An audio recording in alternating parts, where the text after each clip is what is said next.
يا أبا عبد الله يا أبا عبد الله. اعتراف جرم کروایا, لکھوا لیا, دستخط دے دیے کہ تم سب و شتم کرتے. اور پھر ہوا عمر بن عبدالعزیز نے 2 سال کے لیے بند کرایا, پھر جب دوسرے آئے حشام وغیرہ, پھر شروع ہو گیا. جب تک بنی امیہ میں ہوتا رہا, لیکن لکھوا تو لیا اقبال جنگ. بس ایک بھائی نے اعتراف جرم کروایا, جو میں نے کل کہا تھا اس کا خلاصہ اس جملے میں دے رہا ہوں آپ کو. دوسرے بھائی نے کربلا میں سزا سنائی. کیا سزا سنائی؟ سنو وہ سزا جو حسین نے دی ہے یزیدیت کو, جو سزا دی وہ سزا تو سن لو. کیا سزا سنائی؟ میرے بابا پہ سب و شتم کرتے ہو ممبروں سے, برا بھلا کہتے ہو میرے بابا کو. دیکھو اب یہ حسین کا کمال آپ کو بتا رہا ہوں, ایک بے شمار ہے, ایک کمال بتا رہا ہوں حسین. کربلا میں حسین نے فیصلہ دیا کہ اب قیامت تک ممبر میرا ہوگا, نام میری مجلس کا ہوگا, فضائل میرے بابا کے بیان کیے جائیں گے. علی کے چاہنے والوں سمجھ میں آیا؟ انصاف سے بتاؤ علی کے فضائل سنتے کہاں ہو؟ کہاں سنتے ہو؟ سب سے زیادہ 365 دن میں مجلس حسین, مجلس حسین, مجلس حسین. کربلا کے مصائب تو آخری 10 منٹ ہوتے ہیں, پہلے 50 منٹ تو علی علی ہوتا رہتا ہے یا نہیں؟ کیا بس اس طرح بیدار بیٹھیں گے تو مجھے بھی پڑھنے کا مزہ آئے گا. ماشاءاللہ ماشاءاللہ.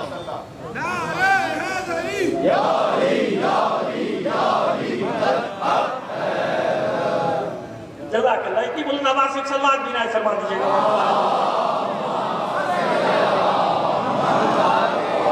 اب سمجھ میں آیا؟ یہ ایک تفسیر بتا رہا ہوں, یہ ایک مقصد بتا رہا ہوں, بے شمار مقصد, لیکن ایک مقصد حسین نے پورا کیا ہے نا. حکومت ہو یا نہیں ہو, مسجدیں آپ کے پاس ہو یا نہیں ہو, اخبارات ہو یا نہ ہو, میڈیا ہو یا نہ ہو, یہ کتنی خیانتیں کر لے میڈیا, کوئی فرق نہیں پڑتا. حسین نے قیامت تک کے لیے ایک پلیٹ فارم دیا, ایک میڈیا ہاؤس دیا, ایک میڈیا پلیٹ فارم دیا کہ یہاں نہیں, اگر یہاں سختی ہوتی ہے تو پوری دنیا بہت بڑی ہے, اللہ کی زمین بہت بڑی ہے, جہاں جاؤ گے میری مجلس کرنا, حسین کی مجلس کرنا اور میرے بابا کے فضائل بیان کرنا. سمجھ میں کہ جو میں نے کہا تھا کہ ولایت کی جنگ لڑی ہے حسین نے, اب سمجھ میں نے ایسے کوئی خطابت کا جملہ نہیں کہا تھا آپ کے سامنے, بلکہ یہ ہے وہ لڑائی جو حسین نے لڑی ہے. آپ خود فیصلہ کر لیجیے کہ کہاں آپ علی کا ذکر سنتے ہیں سب سے زیادہ. مولا کائنات سے تو 2 تاریخی منصوبے ہیں, 13 رجب 19 20 21 رمضان. سارا سال مجلس کس کی ہوتی ہے؟ مجلس حسین, مجلس حسین. کوئی دنیا سے چلا گیا مجلس حسین ہے, ہمارا کوئی رخصت ہو گیا سویم مجلس حسین, چہلو مجلس حسین, برسی مجلس حسین, شہید کی مجلس حسین. شہید کیا تھا کہ مجلس رک جائے, شہید ہو گیا اس کی اور مجلس بڑوید ہو. یہ حسین کا ایک اعجاز نہیں ہے, کربلا کا اعجاز نہیں ہے. جس چیز کو روک رہے ہیں اپنے ہاتھوں سے اسے بڑھا رہے ہیں. بڑھا رہے ہیں کہ نہیں بڑھا رہے؟ بھئی ہمیں یاد ہے ہم چھوٹے سے تھے, کوئی 10 دن محرم دیکھیں بزرگ گواہی دیں گے, 10 دن بہت جوش و خروش رہتا تھا نا, پہلے سے 10 ہونا, اس کے بعد ذرا ٹھنڈا پڑ جاتا تھا وہاں. پھر وہ چہلم کے قریب آگے پھر ایک بار لہر اٹھی مجھے, پھر ختم. اور 8 سبھی لیول کو ہوتا تھا, وہ تو سب جانتے ہیں بھائی, میں نے بھی دیکھا جلوس جا رہا ہے چھوٹا سا, تو ختم ہو گیا تھا. صبح کا اٹھا نشتر پاک سے وہ ختم ہو, اس کا تو پتہ ہی نہیں چلتا تھا. یہاں سے اٹھا گولی ماں سے یعنی رضویہ سے, قصر مسیب سے, شام کو اذان سے پہلے ختم ہو. ایسے ہی تھا نا, ایسے ہی تھا.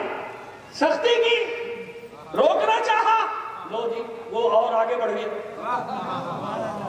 اور سختی کی اور آگے بڑھ گیا. پہلے ایک مرکزی اشرہ ہوتا تھا, اب یہی نہیں پتا چلتا مرکزی اشرے کتنے ہو رہے بھائی, ہے نا. پہلے ایک مرکزی جلوس ہوتا تھا, معلوم ہی نہیں کتنا مرکزی جلوس. کیوں؟ او بھائی ہم نے نہیں کیا, تمہیں معلوم ہی نہیں کہ فطرت کیا ہے ہماری. ہمارے شہید ہوتے گئے, ہماری مجلسیں بڑھتی چلی گئی. اور پھر ان جلوسوں کے تو پرمٹ ہوتے, پرمٹ ہے نا, لیکن جب شہداء کے جلوس اٹھے کسی کی جرت نہیں تھی کہ ہم سے پرمٹ مانگ لیتا.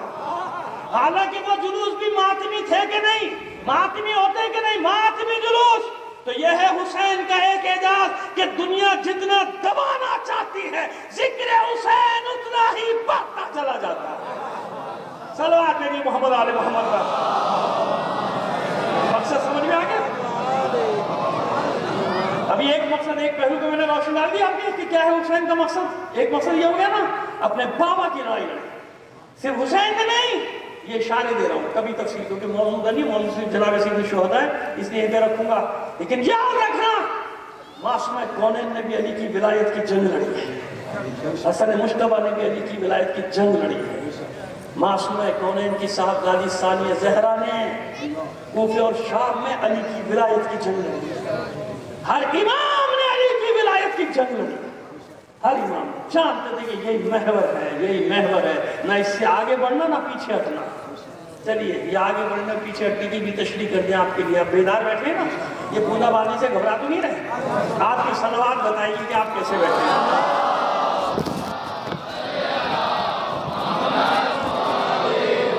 ہاں ابھی آرام سے بیٹھے رہیے، جب پانی سر سے اونچا گزر جائے پھر سوچیں گے، ہے نا، لیکن ذکر تو پھر بھی ہوگا انشاءاللہ اطمینان ہے کہ میں بیٹھا ہوں نا، بس ذکر ہو، پرواہ نہ کیجیے گا، ادھر ادھر پہلو نہ بدلیے گا، تھوڑا سا گرمی دور ہو جائے گی، دور ہو جائے گی، بارش کی پرواہ نہ کریں، پانی سر سے گزرے گا تو دیکھیں گا، وہ کراچی ہے ویسے ہی پانی سر سے گزر جاتا ہے، ہاں ماشاءاللہ، یا تو تھوڑی سی بارش ہوئی تو گٹر کے منہ ویسے کھل جاتے ہیں، ان کو موقع مل جاتا ہے باہر نکلنے کا۔ صلوات دیجیے محمد علی محمد، بڑا اچھا ہمارے ماشاءاللہ حکمران بہت اچھے، دنیا میں کسی کو ایسے حکمران نہیں ملے، انہیں نے سارا انتظام کیا ہے کہ بارش نہ بھی ہو ہم تمہارے گٹر ابال دیں، پانی تمہیں ملے گندا ملے مگر پانی تو ملے گا نا۔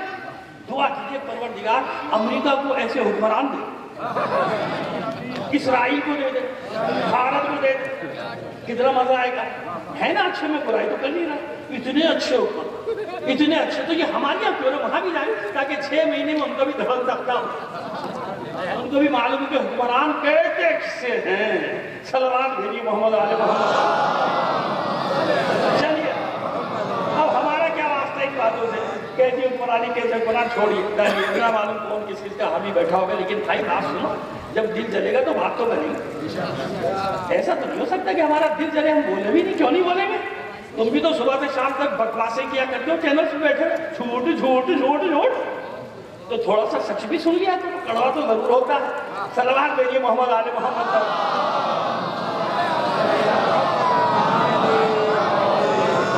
بس جو میں بات اس کر رہا تھا کہ جو جس کی تشریح تھوڑی سی کرنا چاہ رہا ہوں، ایک صلوات اور بھیج دیجیے محمد علی محمد پر۔ ہر ایک نے کس کی جنگ لڑی ہے؟ علی کی ولایت۔ وہ لفظ بھولیا لیکن چلیے اپنے موضوع میں آگے چلیں گے، بیچ میں یاد آ جائے گا، اس طرف پہنچ جائیں گے۔ علی کی ولایت کی جنگ، علی کی ولایت، کیوں سارا جھگڑا اسی کا ہے نا، سارا مسئلہ یہی ہے، جتنا بھی مسئلہ ہے وہ سارا یہی ہے، لہٰذا ہر امام اعلان کر رہا ہے، جنگ لڑ رہا ہے، لیکن دفاع کر رہا ہے غدیر کا۔ کس کا دفاع کر رہا ہے؟ یہ غدیر بڑی چوٹ لگاتی ہے، اسی لیے معصومین نے کہا کہ غدیر کو زندہ رکھنا، غدیر کو باقی رکھنا، غدیر کو مت بھولنا۔ سب سے بڑی عید یہی، سب سے بڑی عید یہی لگی ہے۔ تو حسین چلے ہیں مدینے سے اور پہنچے ہیں کربلا، یہاں ایک مسئلہ حل کرنے، میں نے عرض کیا کہ حسین کی زبان سے مقصد حسین بتانا ہے آپ کو، ایسے ہی ہے نا، مضمون یاد ہے، وہاں تو نہیں بولے۔ اب آئیے جناب حنفیہ کے بارے میں، جناب محمد حنفیہ کے بارے میں بڑے اشتباہات ہیں ہمارے یہاں، بڑے بڑے فقرات پیدا ہو گئے، کبھی جناب محمد حنفیہ پہ اعتراض شروع کر دیں گے، کبھی جناب میرے مختار پہ اعتراض شروع کر دیں گے، پتہ نہیں کیا پڑھا ہے، کہاں سے پڑھ کے آئے، پڑھے رہے ہیں، لگتا ہے ایسے پڑھے رہے ہیں، اگر پڑھ رہے ہوتے تو کبھی اعتراضات کر سکتے۔ سنا محمد حنفیہ ہے کون؟ علی کا یہ نام، علی کا بیٹا، اللہ کے بندوں، مدینے سے جب حسین جا رہے ہیں وصیت کسے کی؟ اگر محمد حنفیہ میں معاذ اللہ کوئی کھوٹ ہے، کوئی کمی ہے، تو حسین اپنا نائب کیوں بنا رہا ہے؟ پورا خط موجود ہے نا، خط میں تو اشارہ کروں، نائب بنا، اور یہ کہہ کے بنایا کہ محمد حنفیہ بہتری اسی میں ہے کہ آپ یہاں رہیں اور میری آنکھ بن کے رہیں۔ قسم کھا کے کہہ رہا ہوں کہ یہ جملے ہیں حسین کہ میرے بھائی محمد حنفیہ، یہی بہتر ہے کہ آپ مدینے میں رہیں اور میری آنکھ بن کے رہیں۔ تاکہ یہاں جو کچھ بھی ہو رہا ہے وہ میری آنکھوں سے دیکھتے رہے اور مجھے خبر ملتی رہے. تو جو اتنا بڑا نائب بنا کے جا رہا ہے, کیوں بنا کے جا رہا ہے بتاتا ہوں وجہ کیا ہے, کیا مقصد ہے. اس نے خط لکھ دیا وصیت کی میرے اپنے بھائی محمد احمد کے نام, اللہ کی ہم اور محمد کی صلاح کے بعد فرماتے ہیں کہ تم جانتے ہو کہ میری نیت ہوئے زمین پہ فساد برپا کرنے کی نہیں ہے میرے بھائی. میں اقتدار کے لیے نہیں جا رہا, میں ذاتی انا کی خاطر نہیں جا رہا, میں خواہش نفسانی کی تکمیل کے نہیں جا رہا. کس لیے جا رہا ہوں؟ اخرجو لطلب اصلاح امت جد.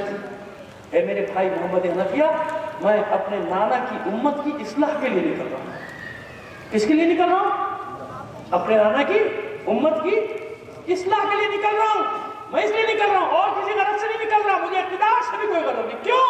لوگ بھول گئے تھے, لوگوں کو معلوم ہی نہیں تھا کہ مقصد بعثت کا ہے کیا, رسالت کا مقصد کیا ہے, کس لیے قربانیاں ہوئی تھی, سب بھول گئے.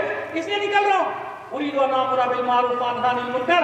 اے میرے بھائی, میں اس لیے نکل رہا ہوں کہ امر بالمعروف کروں اور نہی عن المنکر. مقصد سمجھ میں آیا؟ حسین کس لیے نکل رہے ہیں؟ امر بالمعروف نہی عن المنکر. آج اگر کوئی ایسی بات کر دو, او ہو بے چینی ہوئی, کیا لے کے بیٹھ گئے مجلس میں, امر بالمعروف لے کے بیٹھ گئے. خدا کے بندو, روایات ہیں کہ جب تک یہ چند لوگ باقی ہیں نا امر بالمعروف کرنے والے, نہی عن المنکر کرنے والے, ان کے وجود کو غنیمت جانو.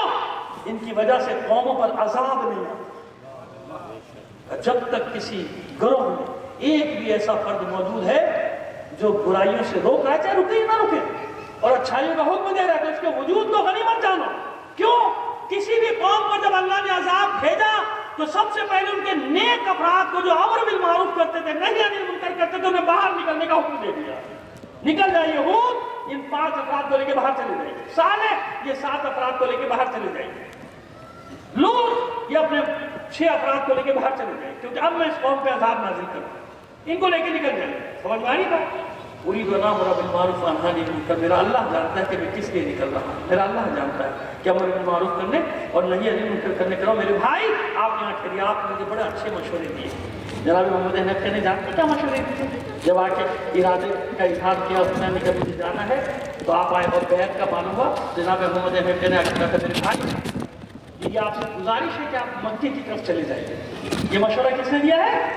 محمد حنفیہ. جانتے تھے کہ میرا بھائی مجھے ساتھ نہیں لے کے جائے گا حسین, کیونکہ ایک کو چھوڑ کے جانا ہے نائب بنا کے. لوگ مانے یا نہ مانے, لیکن معصوم اپنی جگہ نہیں چھوڑے گا جب تک کہ اپنا نائب کا اعلان نہ کرے گا. یہ میرا نائب, اس کی اطاعت میری اطاعت ہوگی, نائب بنا کے جائے گا. یہ عجیب بات ہے کہ جو معصوم اپنی ظاہری حیات میں نائب بنا کے جا رہا ہے, پردے غیبی میں جائے گا تو لامانی چھوڑ دے گا.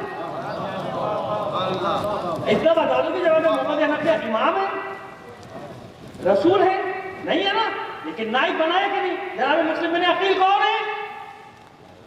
امام ہے, نبی ہے, رسول ہے, نہیں ہے نا. حسین نے اپنا نائب بنا کے بھیجا کہ نہیں بھیجا؟ کیسا نائب؟ کہ اس کے ہاتھ میں جو بیعت کرے گا میری بیعت, اس نے میرے ہاتھ میں بیعت. ایسا نہیں ہوتا. یہ نیابت کا سلسلہ کسی اور کا شروع کیا ہوا نہیں ہے, یہ معصومین نے اپنی ظاہری حیات میں بھی بتا دیا تھا. تو جو معصوم اپنی ظاہری حیات میں نائب بنانے پہ اتنا زور دے رہا ہے اللہ کے بندو, تو جب پردے غیب میں جائے گا لوارث چھوڑ دے گا قوم کو, ملت کو, کہ کوئی نہیں تمہارا پوچھنے والا, جو تمہاری مرضی آئے فٹ پاتھ پہ بیٹھ کے اجتہاد کر لینا, خود ہی اپنی مرضی سے فیصلہ لگا دینا. ایسا ہو سکتا ہے؟ صلوات کہیے محمد علیہ محمد پر. اے محمد حنفیہ مشورہ دیا, محمد حنفیہ نے مشورہ دیا, آپ مکے چلے جائیں, اور اگر حالات خراب ہوں وہاں سے یمن چلے جائیں. اپنی جگہ بدلتے رہیے یہاں تک کہ اللہ راہیں کشادہ کرے. اور گلے سے لگائے اسی خط میں, اسی وجہ سے فرماتے ہیں آپ نے بہترین مشورہ دیا. حالانکہ حسین کو وہی کرنا, لیکن پتا ہے کہ میرا بھائی وہ بھی میرے بابا علی کا شاگرد ہے نا. اور کون ہے محمد حنفیہ؟ یاد رکھیے, صفین میں امام حسن علیہ السلام کی ذرا تنگ کر رہی تھی, گرمی کی وجہ سے نا تنگ کر رہی تھی, تو اذیت محسوس کر رہے تھے. اور جناب محمد حنفیہ آگے بڑھے تھے, اپنی انگلیاں گاڑ دی تھی ذرا, اور چیر دیا تھا ذرا, کشادہ کرنے کے لیے امام حسن کی ذرا. اس کا نتیجہ یہ ہوا تھا کہ ساری زندگی آپ کی انگلیوں میں لاشا ہے. اب سنیے کیوں چھوڑ دی گئی, حکمت کیا تھی جناب محمد حنفیہ کو کیوں چھوڑا.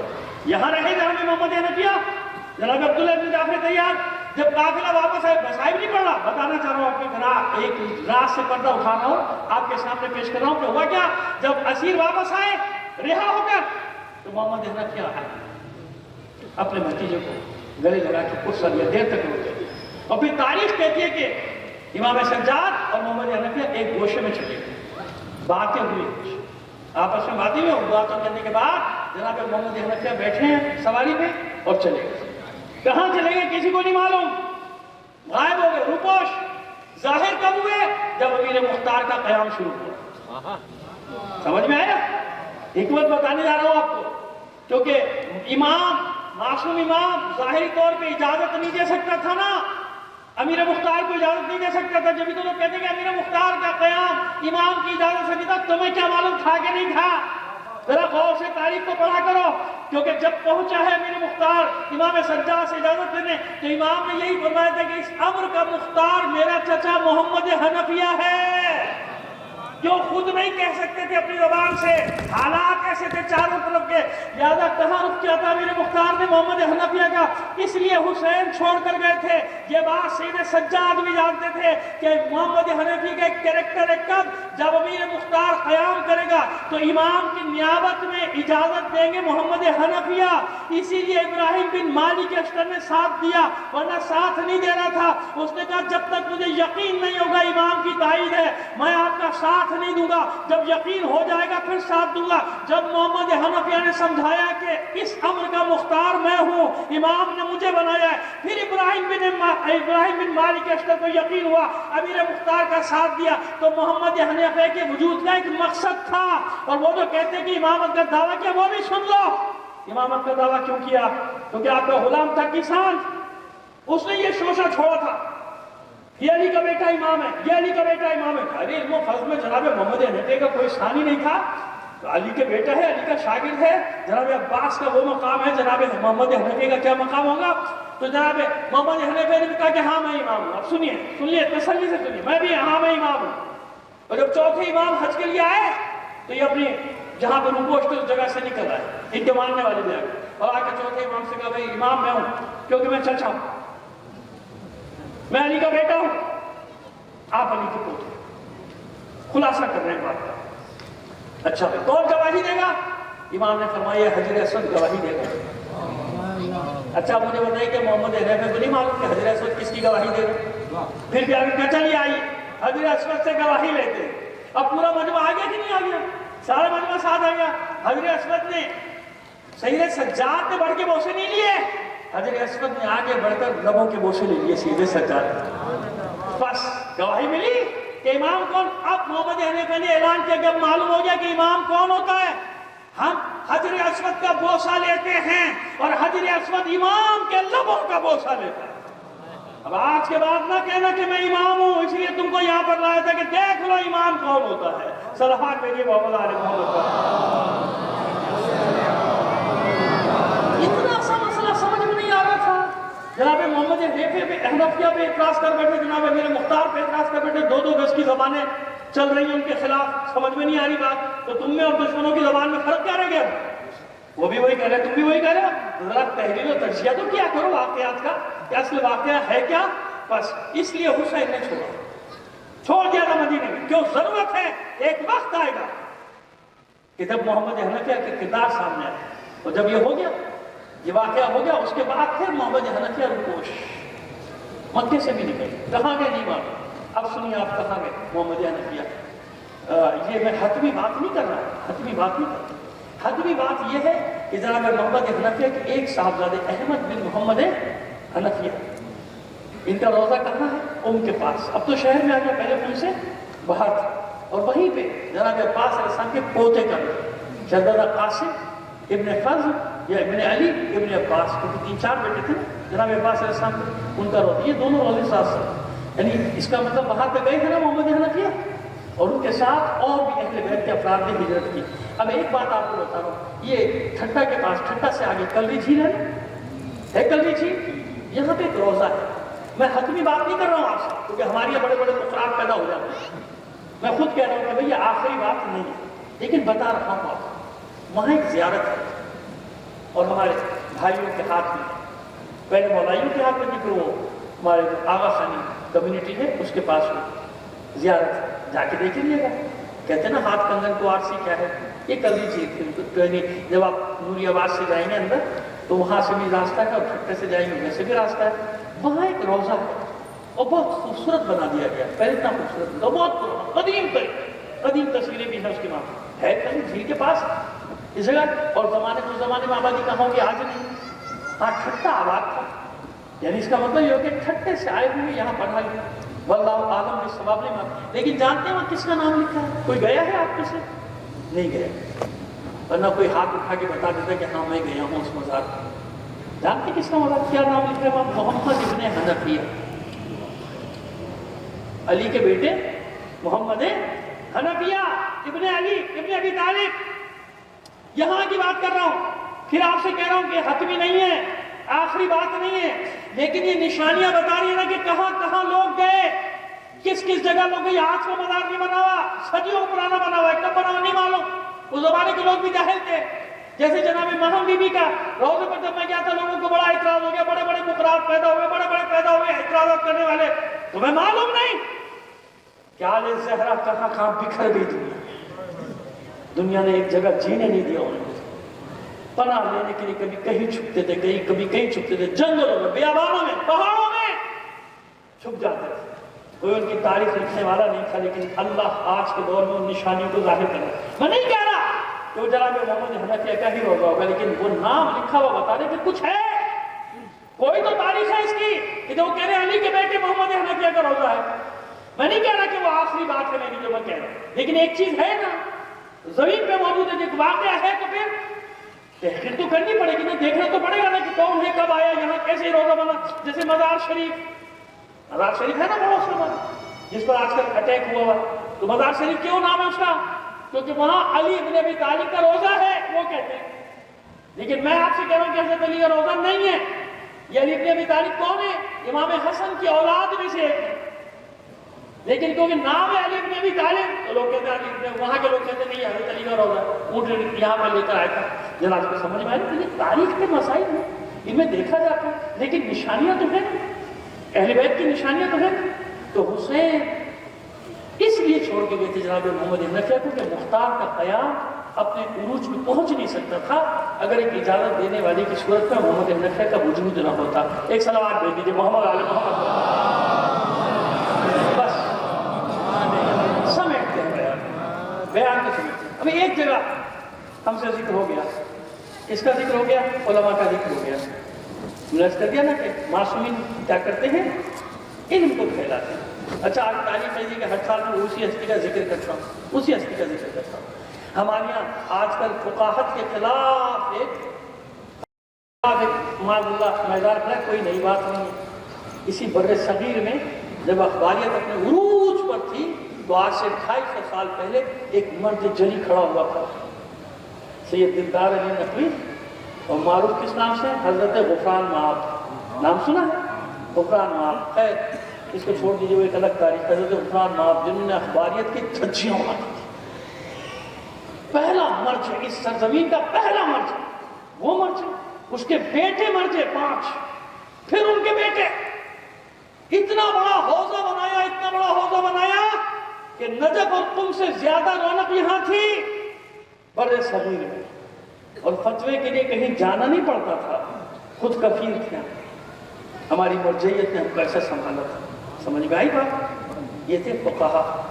اور ہمارے سامنے ایک اور فقیہ کے پوتے یا پڑ پوتے بیٹھے ہوئے یہاں, سبت حیدر صاحب آخوند کربلائی. ایک تاریخ نام, اصل نام تو کا لمبا چوڑا ہے, کچھ اور ہے, لیکن آخوند کربلائی یہ شاگرد تھے سلطان العلماء کے. سلطان العلماء کون؟ غلام آپ کے صاحبزادے حضرت غلام آپ کے بیٹے, ان کے یہ شاگرد آخوند کربلائی. اتنے بڑے بڑے فقیہ معصوم فقیہ بنا کر, فقیہ کے نام سے چھڑے تمہیں, عالم کے نام سے چھڑے تمہیں. براؤ سنو, حسین کسی شخص کے لیے کہہ کیا رہا, من حسین ابن علی ابن ابی طالب. میں منزل پر آ گیا. من حسین ابن علی ابن ابی طالب الى الرجل الفقیہ, الى الرجل الفقیہ. حسین ابن علی کی جانب سے رجل فقیہ کے, مرد فقیہ. اب حسین جس کو فقیہ لکھے گا وہ کیسا ہوگا فقیہ؟ ہم تو ایک دوسرے کے احترام میں القابات لگا سکتے ہیں، کیا معصوم لگائے گا؟ نہیں، معصوم وہی لقب لے گا جس کا وہ اہل ہوگا. ایسے ہی ہے نا، جس لقب کا وہ اہل ہوگا امام وہی لقب لگائے گا. الی الرجل الفقیہ، مرد فقیہ کے نام. من الحسین ابن علی، من حسین ابن علی ابن ابی طالب الی الرجل الفقیہ، رجل فقیہ حبیب ابن مظاہر. فانت تعلم قرابتاً من رسول اللہ صلی اللہ علیہ وآلہ. اے حبیب، اے فقیہ، اے مرد فقیہ، یعنی فقیہ کوفہ. معصوم اپنے دور میں فقیہ بنا رہا ہے، اپنے سامنے فقیہ بنا رہا ہے، جبکہ ہر آدمی کے اختیار میں ہے کہ امام سے جا کے مسئلہ پوچھے.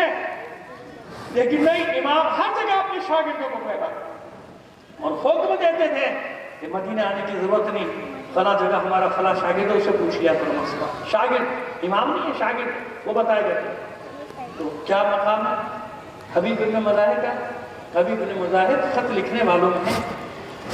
حسین کو جنہوں نے خط لکھے نا، کوفہ جو انہوں نے خط لکھا، اور جب کوفہ نے آنکھیں پھیری، کوفہ بدل گیا اپنے قول و فعل سے، تو حبیب نے اپنے آپ کو چھپا لیا، غیر جانبدار بن گئے. آپ کہیں گے عجیب ہے، حبیب کے ساتھ بھی غیر جانبدار نہیں. کیوں بنے؟ ہر چیز کو دیکھنا پڑتا ہے. ابھی اس لیے غیر جانبدار ہو گیا کہ میں نے خط لکھا ہے حسین کو، ایسا نہ ہو کہ میں گرفتار کر لیا جائے. اگر گرفتار کر لیا گیا تو حسین کی مدد کیسے کروں گا؟ ایسا ہے. اور یہ نیت ہے کہ جب میرا مولا آئے گا، حسین آئے گا، فوراً اس کی مدد کے لیے جائے. ایسے بہت سارے لوگ ہیں، جتنا میں نے انصار حسین کی ہماری کتاب آ گئی اس میں سب کا تذکرہ کیا، ایک نہیں بہت سارے لوگ. لیکن کیونکہ یہ مرکزی کردار ہے، جیسے صرف وہ نہیں آیا تھا، اور بھی لوگ ہیں جو شب عاشور اور صبح عاشور آ گئے تھے. ان کے نام ہے، سب کے نام ہے، سب کے حالات کو میں نے تحریر کی. لیکن کیونکہ حر ایک مرکزی کردار ہے، سردار، لہذا اس کا ذکر سب سے زیادہ ہوتا ہے جناب حر کا. اسی طرح حبیب فقیہ ہے، اور بھی لوگ آئے لیکن حبیب فقیہ ہے. بس حبیب انتظار کر رہا ہے کہ کب میرا مولا بلائے اور کب میں اپنے مولا کی خدمت میں جاؤں. ادھر حسین کل میں عرض کر چکا 2 محرم کو کربلا پہنچ گئے، اور ادھر لشکر پہ لشکر، دستوں میں دستے چلے آتے. اور جو دستہ آتا تھا اس کو حکم ہوتا تھا کہ خیموں کے سامنے سے گزرو، تاکہ بیویاں اور بچے دیکھتے تھے کہ ہزاروں کا لشکر جمع ہو رہا ہے اور آل رسول کی نصرت کے لیے کوئی نہیں آتا. یہ ہے وہ وجہ کہ ثانیہ زہرا نے اپنے بھائی سے کہا تھا، بھیا آپ کے بھی تو بہت سارے دوست ہیں، آپ بھی تو کچھ لوگوں کو خط لکھیے. تو حسین نے خط لکھے. یہ نہ سمجھے کہ سارے خط ضائع چلے گئے، نہیں، بصرے سے بھی لوگ آئے. ایک قاسم کو بصرے بھیجا تھا، کسی کو کوفے بھیجا تھا، کسی کو یمن بھیجا. بعض لوگ اس وقت پہنچے جب کربلا کا واقعہ ہو چکا تھا، جیسے وہ برہمنوں کا ذکر ہے، ان کا لشکر بھی آیا تھا، وہ بات کی بات آیا اور پھر چلا گیا، کیونکہ واقعہ کربلا ہو چکا تھا. بصرے سے کون آیا تھا؟ یزید ابن ثابت انصاری. یزید ابن ثابت انصاری، اس کے 2 بیٹے عبداللہ عبید اللہ اور 4 اس کے اور ساتھی تھے.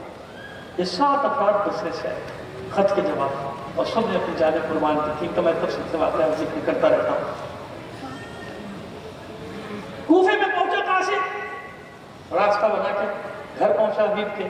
معلوم ہوا کہ حبیب گھر پہ نہیں، بازار میں انتظار میں. بازار میں آئے، تلاش کا ایک جگہ نظر آ گیا، سرگوشی کے انداز میں کہا، انا قاصد الحسین، حسین کا پیغام لے کر آیا ہوں، حسین کا قاصد. ہاتھ پکڑا، ایک گوشے میں لے گئے. کیا پیغام لایا؟ لباس میں چھپا ہوا خط نکالا، دے دیا. حبیب نے خط پڑھا، پیشانی پہ بل نمودار ہوئے، پریشانی کے آثار آ گئے.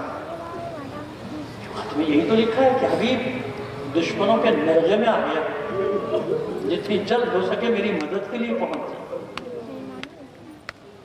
حبیب نے خط دیکھا، چوما، آنکھوں سے لگایا اور اسے کہا جاؤ، دوسرے راستے سے میرے گھر پہنچو، میں آتا. پریشانی کے عالم میں گھر میں آیا. گھر میں زوجہ دسترخوان لگائے، حبیب آئے گا، ہم مل کر کھانا کھائیں گے. حبیب پہنچے، زوجہ نے دیکھا چہرے پہ پریشانی کے آثار. خدا کی قسم، ایسے تھوڑی ہم اپنی ماں بہنوں پہ فخر کرتے ہیں.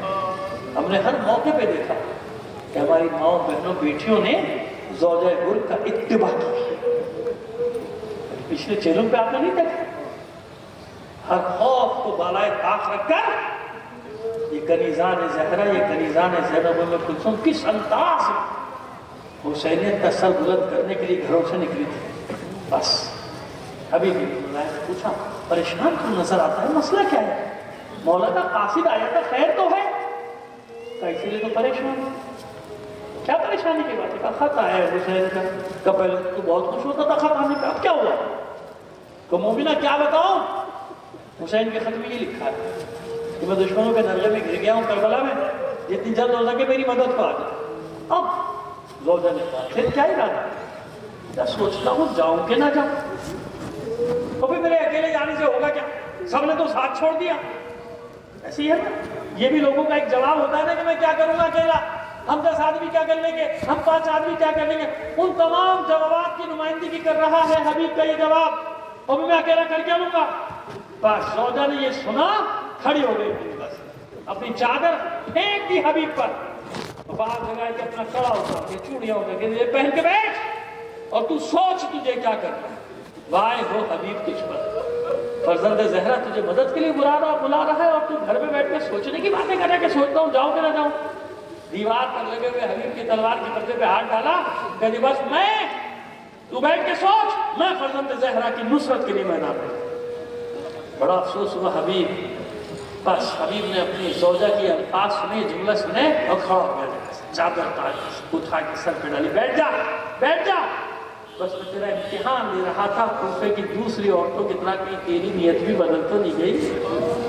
ایسے ہی ہوا تھا نا، مسلم اکیلا رہ گیا تھا. کوئی اپنے بیٹے کا ہاتھ پکڑ کے لے گئی، کوئی شوہر کا ہاتھ پکڑ کے لے گئی، کوئی بھائی کا ہاتھ پکڑ کے لے گئی. مسلم اکیلا رہ گیا، مسلم اکیلا رہ گیا کوفے. تو ہو سکتا ہے میرا مولا حسین مجھے بلائے اور میں نہ جاؤں. غلام کو خلعت دے کے روانہ کیا، اپنے غلام کو بلایا اور اپنے غلام سے کہا ایک جگہ پہ ہمیں کہ فلاں جگہ ملنا، نصف پہ وہاں سے میں چلے گئے کوفہ. ظاہر رات بھر کا سفر ہوگا، وہ بھی گھوڑوں پر، گھوڑے دوڑاتے ہوئے جائیں گے. جب صبح پہنچیں گے کربلا کے قریب کوفے سے. مقام طے ہو گیا.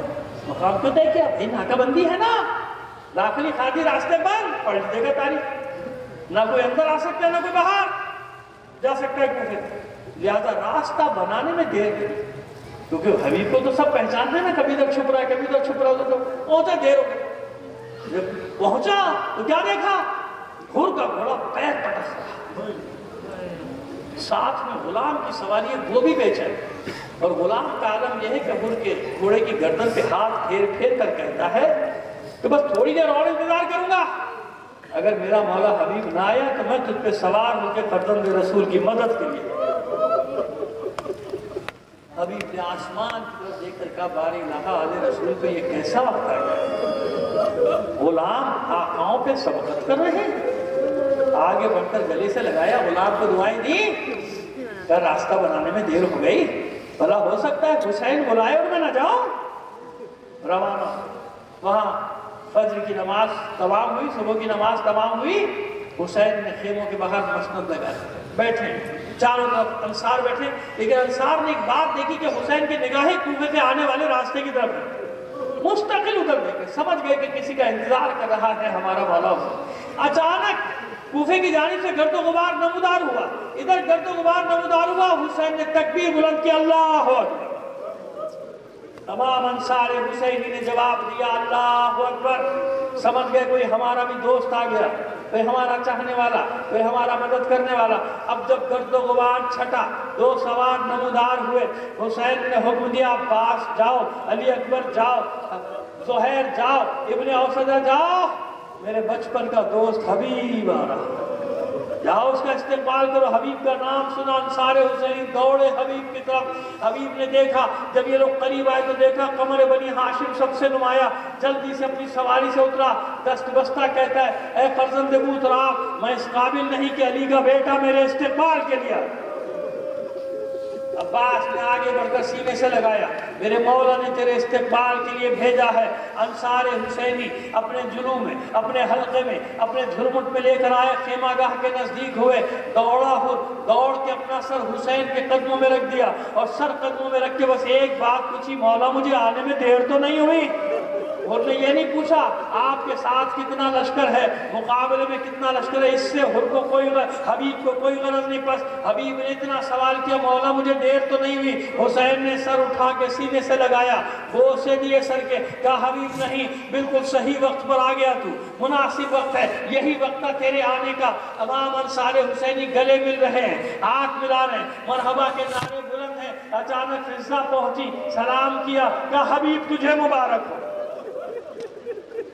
حبیب مبارک ہو. حبیب حیران ہو کر کہتے ہاں میرے لیے بڑا مبارک وقت ہے، میں اپنے مولا کی خدمت میں آیا ہوں، لیکن آپ کا چہرہ کچھ اور، آپ کا لہجہ کچھ اور کہہ رہا ہے، آپ کا لہجہ کسی اور بات کی مبارکباد کا اعلان کر رہا ہے. کس بات کی مجھے مبارکباد دیتی ہے؟ فضا نے فرمایا حبیب تجھے مبارکباد کیوں نہ دوں، میری شہزادی ثانیہ زہرا نے تجھے سلام بھجوایا، تجھے پیغام بھجوایا کہ میرا بھائی حبیب آیا ہے، جاؤ میرے بھائی حبیب کو میرا سلام کہو اور شکریہ ادا کرو کہ ایسے وقت میں وہ ہماری مدد کے لیے آیا. بس اتنا سننا تھا. حبیب نے امامہ پھینک دیا، امامہ سر سے اتار کے پھینک دیا، خاک اٹھا کے سر پہ ڈالی، سر و سینہ پیٹتا جاتا ہے، منہ پیٹتا جاتا ہے، چلا چلا کر کہتا ہے بار الہ یہ کیسا وقت ہے، آل رسول پہ شہزادیاں غلاموں کو سلام بھجوا رہی ہیں. روایت یہاں ختم ہوئی، لیکن میں ہمیشہ دو جملے اس میں اضافہ کرتا ہوں اور کہتا ہوں حبیب حبیب آپ کو نہیں معلوم ثانیہ زہرا کو اپنے بھائیوں پہ کتنا مان ہے.